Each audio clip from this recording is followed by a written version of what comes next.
رسول اللہ صلی اللہ علیہ وسلم کا ارشاد گرامی ہے، وہ شخص مومن نہیں جو خود تو پیٹ بھر کے کھائے مگر اس کا پڑوسی بھوکا ہو۔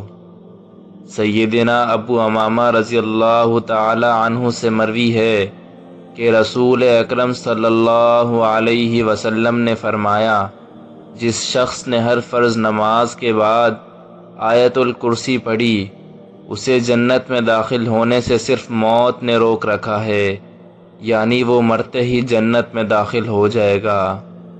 رسول اللہ صلی اللہ علیہ وسلم نے فرمایا، صرف 3 جگہ پر جھوٹ جائز اور حلال ہے۔